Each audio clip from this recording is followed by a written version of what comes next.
do Senhor para vocês. Sou o pastor Douglas, pastor ali da congregação Jardim Sônia Maria, Ministério Paulistana.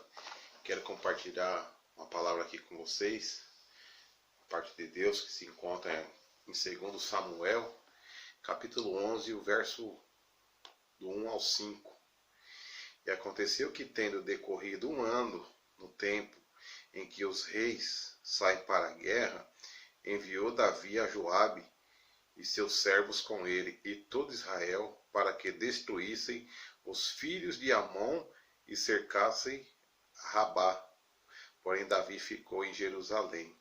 E aconteceu a hora da tarde que Davi se levantou do seu leito e andava passeando no terraço da casa real e viu no terraço uma mulher que estava lavando, e era mulher muito formosa à vista.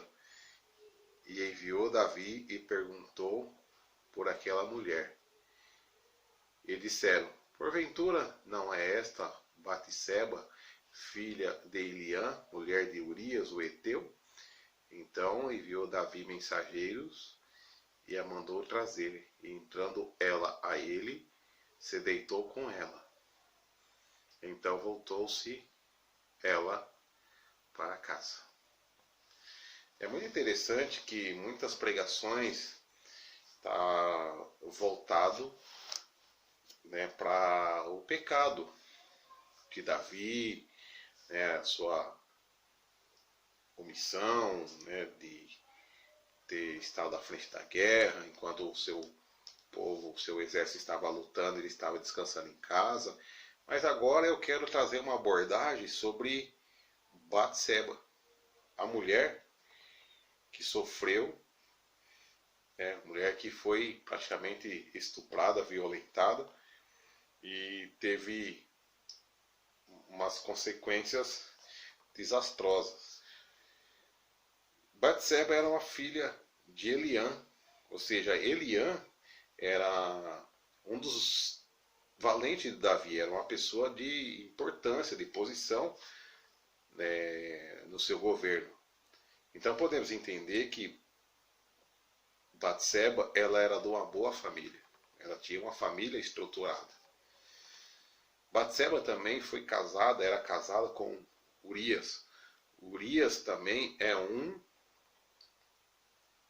dos valentes de Davi, ou seja, também o marido de Batseba é uma pessoa de posição social, também era um dos valentes de Davi, era uma pessoa realmente respeitada. Então Batseba também mostra que era uma pessoa que tinha também um bom casamento. Então a primeira abordagem minha é que mesmo ela sendo de uma boa família e mesmo ela tendo um bom marido, na vida dela em algum momento aconteceu coisas ruins. Por exemplo, Maria da Penha. A Maria da Penha é farmacêutica bioquímica, formada pela Universidade Federal do Ceará. Ela é pós-graduada em economia e também mestre em análises clínicas. Porém, na pós-graduação, ela conheceu o Marco Antônio. Começaram a namorar, 2 anos depois, se casaram, tiveram 3 filhas. Depois do nascimento da segunda filha, começaram as brigas, as agressões, e o extremo foi quando ele deixou ela trancada dentro de casa por 15 dias. E em uma outra ocasião ele tentou eletrocutá-la durante o banho. A partir daí inicia suas lutas processuais, que deu origem à Lei Maria da Penha. Ou seja, a Maria da Penha começou tudo bem, até que o desfecho aí do casamento resultou em processos e mais processos, que deu origem à Maria da Penha. E não foi diferente com Batseba. Batseba, apesar de ter uma boa família, um bom casamento, em algum momento da sua vida ela sofre um estupro. Então, ou seja, o texto vai dizer que o rei mandou buscá-la. Ou seja, ela não teve escolha. Ela teve que ir. E ela sofreu uma violência física. É claro que o estupro, ele, além da agressão física, ela gera agressão emocional e psicológica. Mas eu quero abordar aqui quantas pessoas, quantas mulheres hoje estão sofrendo não só agressão física, ou se não estão sofrendo agressão física, pode estar sofrendo agressão emocional e agressão psicológica. Muitas pessoas, dentro do quarto ou de casa, de quatro paredes, a gente não sabe o que acontece. Mesmo às vezes tendo uma boa família, uma boa posição social, mesmo tendo questões financeiras ou carreira profissional, pode ser que em muitos lares e muitos casamentos, dentro de quatro paredes, pode ser que haja agressão física ou até agressão emocional ou agressão psicológica. Então é isso que eu quero abordar.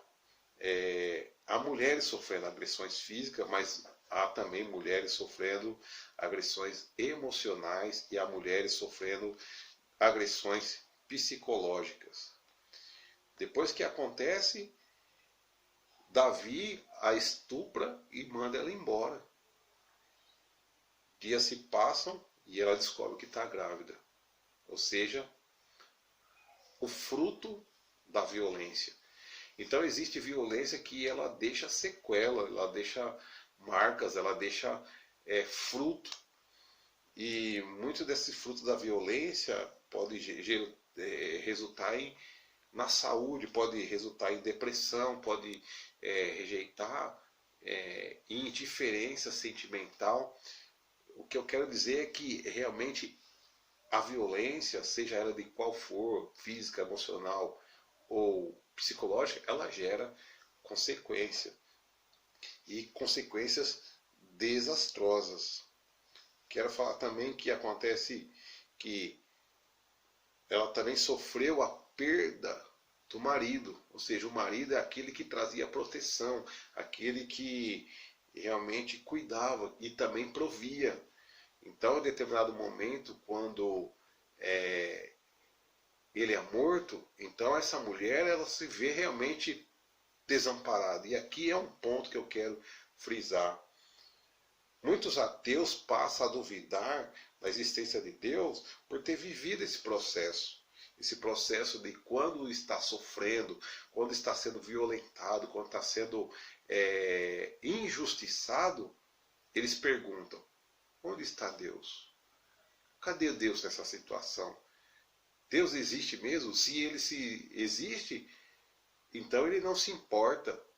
Se Deus existe, ele não está nem aí para mim. Mas eu tenho uma palavra aqui para você nessa noite. Deus se importa com seus problemas. Deus se importa com as suas dificuldades. Deus se importa com a sua injustiça, com a injustiça que você está sofrendo. Por quê? Porque Ele é justo. Deus é justo. E vamos ver qual foi a ação de Deus diante dessa situação. Olha, Samuel capítulo 12, o verso 1. E o Senhor enviou Natã a Davi. Ou seja, quem é Natã? Natã é o profeta. Quem é o Davi? O agressor.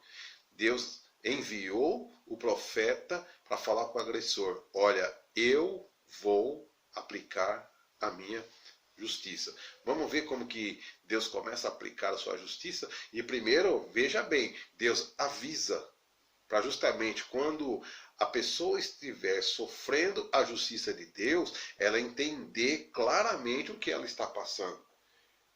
Então, Deus ele não deixa ninguém impune. A justiça de Deus não falha. Vamos ver? No verso 11. Assim diz o Senhor: eis que suscitarei da tua mesma casa o mal sobre ti. Ou seja, qual foi o lugar que ele violentou a mulher Batseba? Foi em casa. E o que Deus falou para ele? Olha, da sua casa é que vai você vai sofrer a justiça. É da sua casa. É lá, não é em outro lugar, porque senão não seria justo. A outra coisa, verso 11 ainda.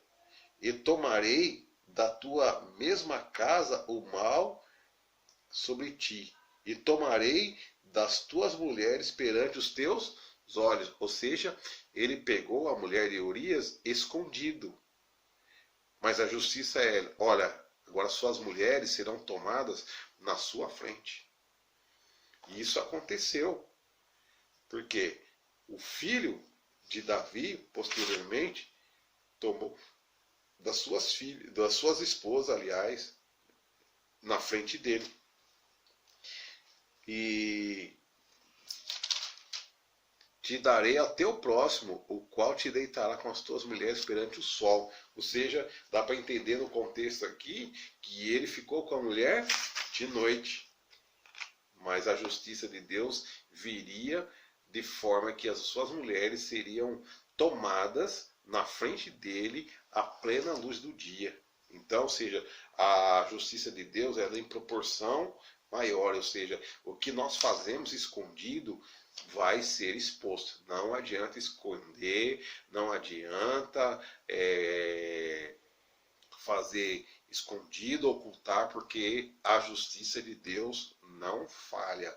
É importante nós não ocultar o pecado. Não. Por quê? Porque de Deus ninguém consegue se esconder. E a outra justiça que Deus fez, no verso 14. Todavia, portanto, com esse feito deste lugar, sobremaneira a que os inimigos do Senhor blasfemem, também o Filho de Deus que te nasceu certamente morrerá. Ou seja, essa criança era fruto de uma injustiça com essa mulher. Então Deus estava preocupado com o nome dele, mas muito preocupado também com essa mulher, de que seria injusto ela ter uma criança crescendo, sendo fruto de um estupro, fruto de uma agressão, fruto de uma violência.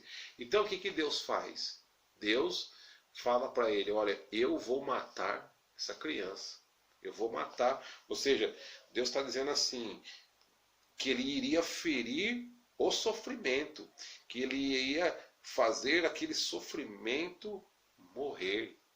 Então, quando Deus fere a criança, ele não está pensando em ferir a pessoa, a criança, ao ser humano. Não, ele queria ferir o mal, ele queria ferir e matar a injustiça.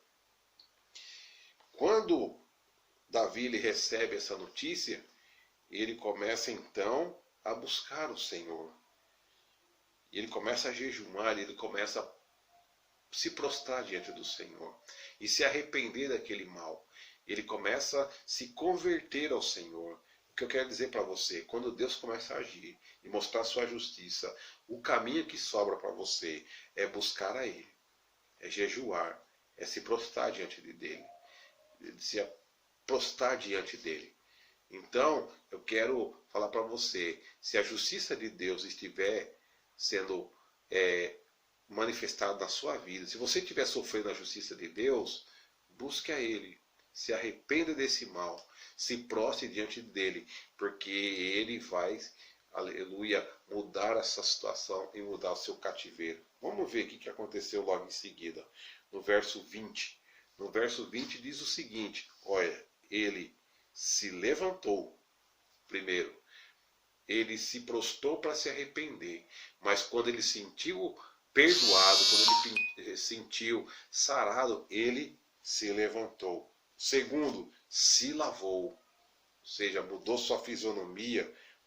Terceiro, se ungiu, se revestiu de unção, de nova vigor, de nova motivação, de novos sentimentos, de paz. Sabia que ele estava perdoado, o Espírito Santo tinha trazido refrigério ao seu coração. Mudou as roupas, isso é muito importante. Não adianta você tomar banho, se lavar e continuar com a roupa suja. As roupas falam o quê? De atitudes, do externo, do exterior. né? Uma vez que o banho aqui e a unção aqui fala do perfume, né? Fala do seu interior, do seu coração. Mas as vestes aqui, mudar as roupas, são seus hábitos, sua linguagem, a sua conduta. E a última coisa que ele adorou. Ele adorou o Senhor, se entregou totalmente a Ele. Depois que ele se arrepende, depois que ele muda as suas atitudes, depois que ele tem um novo comportamento, o que acontece? Verso 24. Deus dá o fruto da justiça. Olha o verso 24. Então consolou Davi Batseba, sua mulher, entrou a ela, se deitou com ela e teve ela um filho e chamou o nome Salomão. E o Senhor o amou. Por que Deus amou Salomão? Porque Salomão é fruto da justiça. E a justiça é aquilo que Deus fez por essa mulher. Deus matou a primeira criança, que era fruto da injustiça, e deu Salomão, que é fruto da justiça que veio após o arrependimento. Portanto, nesta palavra, eu quero que você busque a justiça de Deus através do arrependimento, e Ele dará a você o fruto da justiça. O que é o fruto da justiça? Anterior, quando Davi quis construir um templo para Deus, uma casa para Deus, Deus fala assim para ele: não será você que vai construir, mas sim o seu filho. Davi tinha vários filhos. Mas Deus escolheu Salomão. Por quê? Porque Salomão é fruto da justiça. E para ser mais claro, o que Deus, quando escolhe Salomão para construir o templo, Deus dá a medida do templo. O templo que ele tinha a medida de 10 de frente por 30 de comprimento por 15 metros de altura. Ou seja, quando essa mulher olhava para aquele templo, ela lembrava: a justiça de Deus é maior do que a injustiça. O meu sofrimento, apesar de grande, aleluia, a bênção, o amor, a ação de Deus é muito maior. Aquele templo representava o amor de Deus por aquela mulher.